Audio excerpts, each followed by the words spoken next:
birthday pa. Tayo sa vlog. Uy, bigay mo yung isa.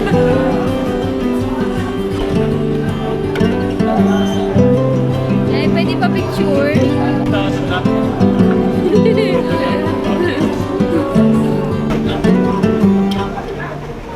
Ano number natin naman? 568, 669, at saka ano,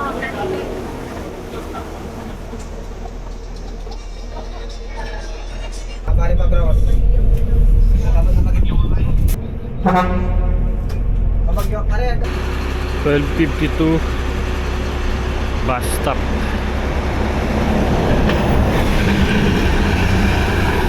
Alas 2 ng umaga.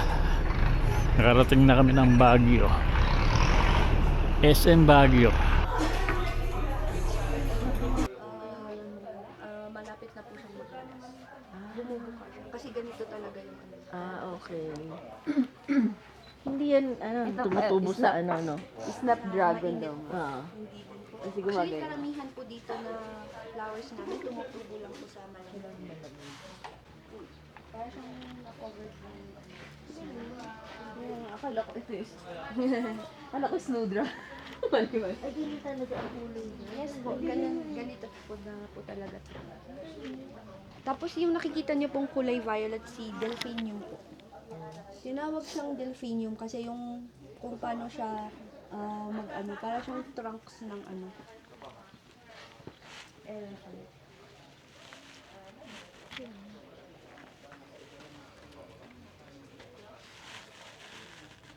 Dito yung kayo dyan. Ay, dun sa likod doon. Ayaw mo rin? Doon na sa dami ng madami doon sa baba. Kasi yung wala, dami bulak na. Ito nga pala yung ano, So, yung mga bulaklak gardenian. natin ngayon, hindi 1, 2, 3. Waki na lang po. 1, 2, 3.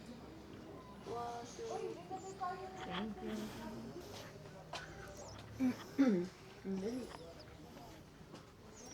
Ito nga pala yung sunflower. Ito naman yung skyplex.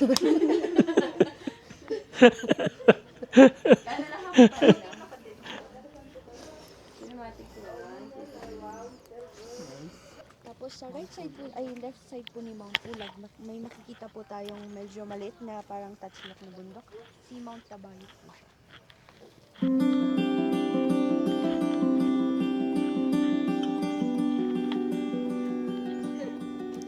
6:30 na.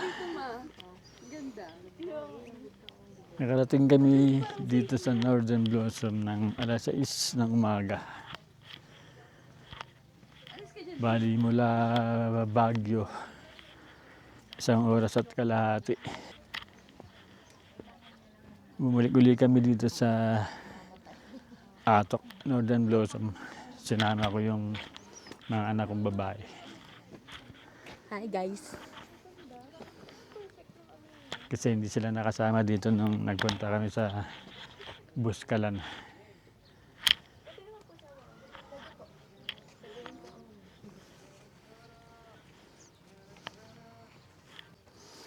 So yung nakikita po natin pink, mga ganyan, depende po kasi sa weather. So kapag paiba-iba po yung weather, dun po lumalabas yung kulay niyang pink, mga blue, mga violet talaga. Yung guide namin. Pangalan ng guide niyo? Febrian po. Febrian? Yes po si Febrian? Si Febrian yung guide namin. Lokal ng Atok. Benguet.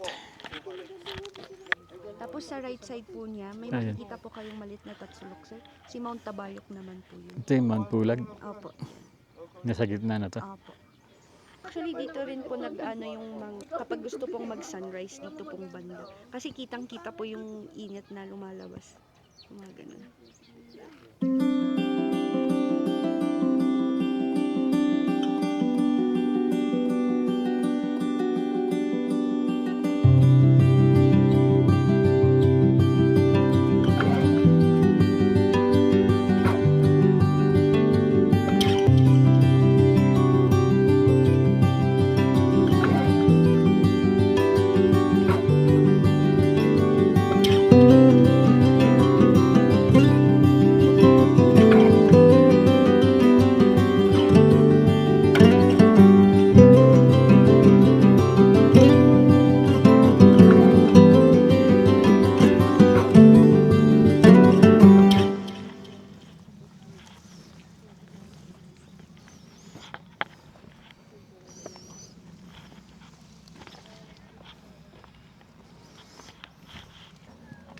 Dito niyo makikita yung iba't ibang klase ng bulaklak.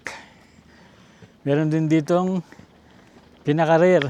Ito, yung chicharong bulaklak. Chicharong bulaklak. Bakit na kami sa coffee area?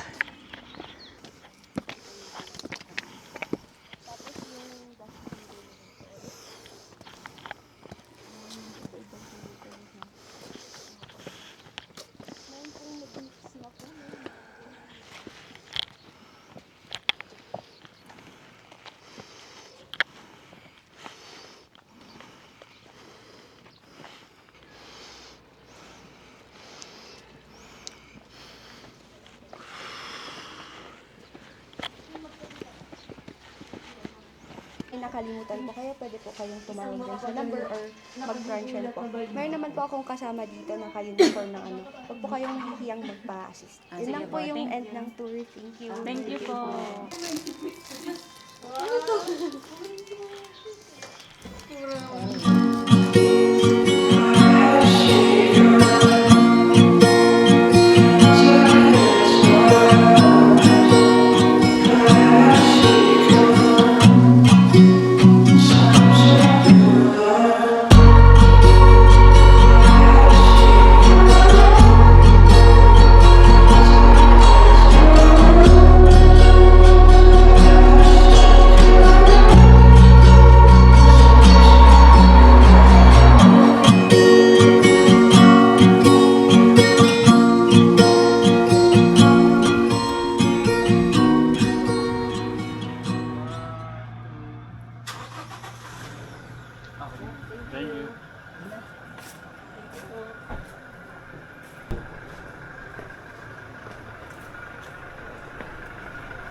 Mali pa yung bubusog.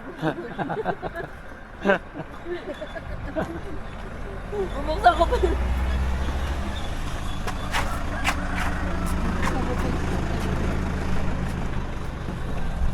10:13 na. Dito kami mananangalian. May nadaanan kami ditong restaurant. Napakaganda ng view. Ito yung likuran ng resto. Yan yung likod ng resto. Napakaganda ng view. Solid. Dito pa lang solid na.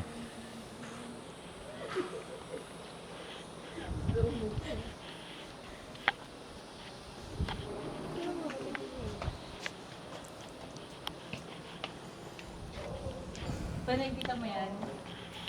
Nakikita mo yan? Alin? Yan? Alin dyan? Nakikita mo yan? Siyempre may mata. Ito yung resto. Ito muna kami mananangalian. Malayo pa yung pupuntahan namin.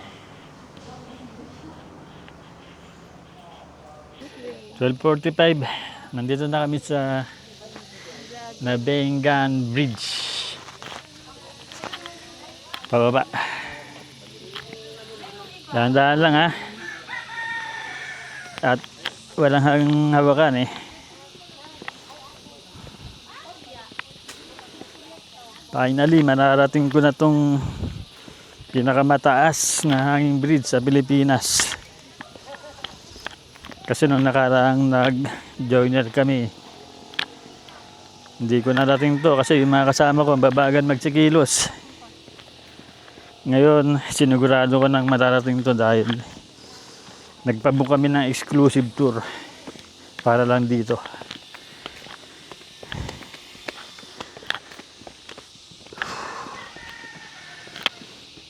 Tarik. Marami kasing nag-alok na ang tour dito pero ginagawang side trip lang itong Nabengan Bridge. Ang pinaka-tour nila, Buskalan. Yung iba naman sa Banawe. Puro side trip lang to sa huli na pinupuntahan.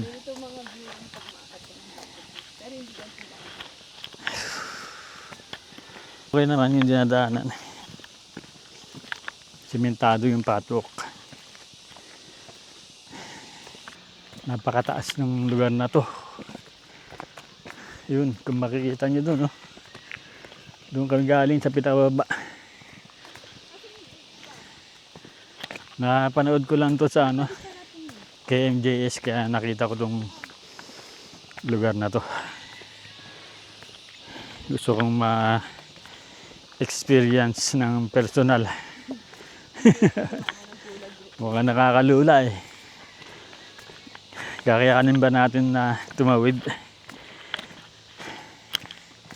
Kaya mo ba tumawid? Donya? Kaya.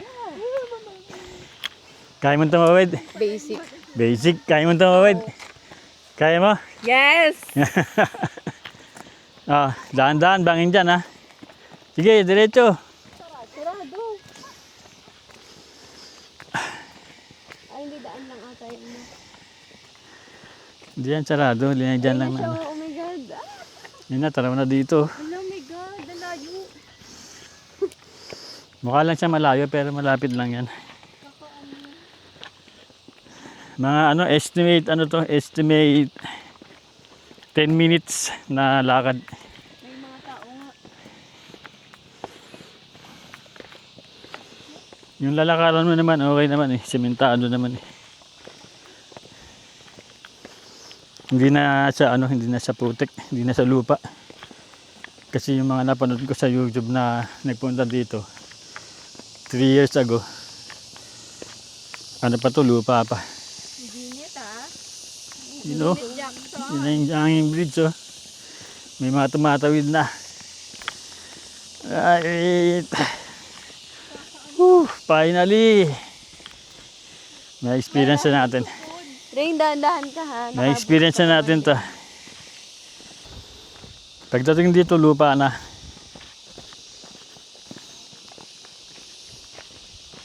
Lupa na. Hanggang doon, lupa na. Kalahati ng trail, simentado. Kalahati, lupa. Yan, ganyan pag nag-hike. Oh, ingat dito ha. Ano to? Loose gravel na to. Baka madulas kayo dito. Gilid lang. Dahan-dahan lang. Malapit na kami. Mga 5 minutes na lang. Nasa bridge na kami. Ayun na. Pero natanaw na dito. Gandang araw. Gandang araw. Morning. Gandang araw. Okay. 12:56. 12:56. Darating na namin yung pinaka bridge. Ay, wala, lubat ako. Lubat na ako. As in 10%. Lubat. Amin na, iano natin. Sarap mo nga pa. I'm gonna run.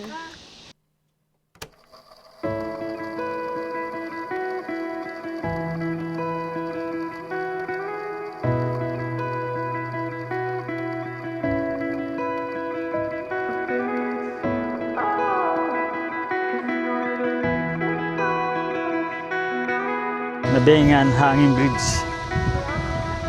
Pinakamataas na hanging bridge sa buong Pilipinas. Sa unang tingin, nakakalula siya. Pero pagka nandito ka na, naumpisa mo ng umakbang pa isa-isa, unti-unti nang nawawala yung ano mo, yung kaba mo. Finally, unlock. Thank you Lord. Thank you Lord na ipamalas mo sa amin tong ganito. Napakaganda ng kalikasan. 360 view.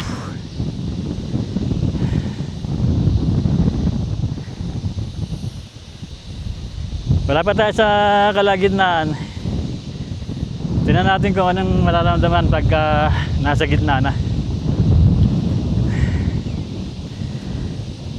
So far okay naman, hindi naman ako kinakabahan. Kasi marami na rin ako natawid ng mga hanging bridge sa Cavite. Pero hindi ganito kataas. Ito ay sobrang taas ito. Grabe. Ito medyo nasa gitna na kami, medyo gumigewang na yung yung bridge. Pero ano naman wala ka naman dapat ipangamba kasi napakatibay nitong bridge na to. Kung tao lang ang dadaan. Safe na safe kasi sa gilid may mga bakal na suporta. Kahit maganong ka, kahit matpatagilid ka, hindi ka matutumba, hindi ka malalaglag. Walang danger.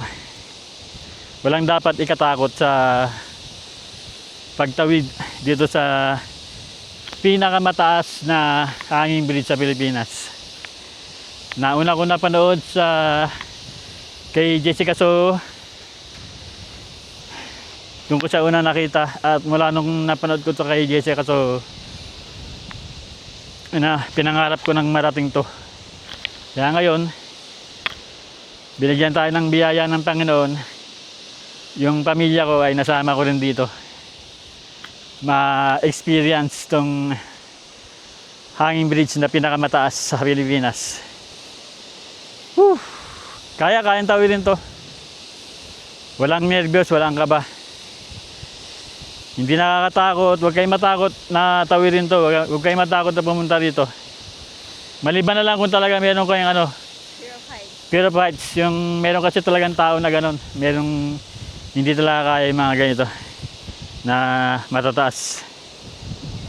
Pero sa akin personally, walang pangamba. Safe na safe tong tawirin.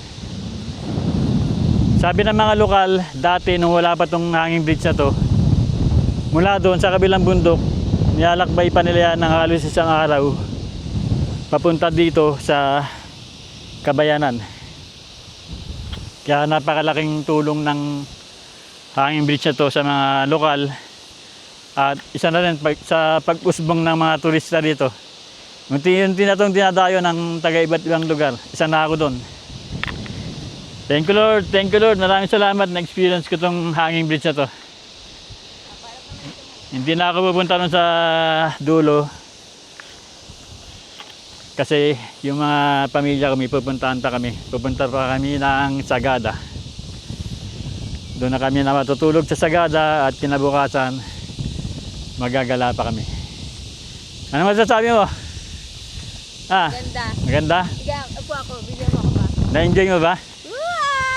Oh, di ba di nakakatakot? Na-enjoy mo? Na-enjoy? Amin na, ano ko, kunyari drone shot. Sige ba? Nakarecord to?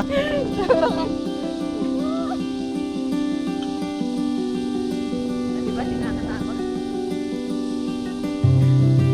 Nakakatakot guys, guys. Guys, come on guys. Mga duwag Guys. kasi guys. Guys, hindi nakakatakot, promise. Ang saya. Nakakaiyak lang. Ang saya ng experience. Na-unlock na natin itong Nabenggaan Bridge. Finally, thank you Lord. Maraming salamat sa mga biyayang binibigay mo sa amin at sa aking pamilya. At na-experience namin itong ganito. Thank you Lord.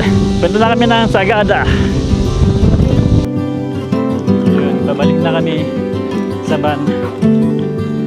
At gusto kong ibahagi sa inyo to sa unti-unti nating na-achieve yung mga pangarap natin na dati parang imposible.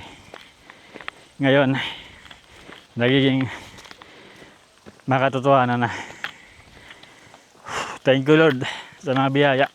Punta na kami ng Sagada. Doon na kami matutulog. At gagala pa kami kinabukasan.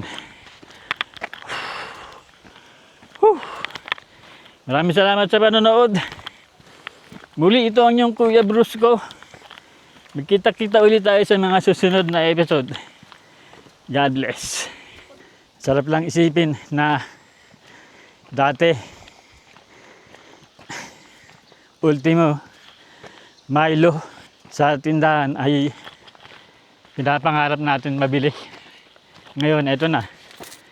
Unti-unti na natin na achieve yung mga gusto nating marating. Dati, ultimo GP na chicheria, pinapangarap na mabili sa tindahan. Kaya kayo, Ngayon, huwag kayong mawalan ng pag-asa. Habang may buhay, may Pitbulaga. Ito pala yun.